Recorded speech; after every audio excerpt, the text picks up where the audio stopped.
Motherfucker. Fatherfucker.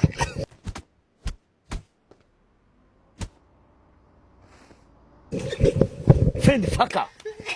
Sister fucker. I am Optimus Prime. Sister fucker, friend fucker, father fucker. No, motherfucker na wenye. Father fucker.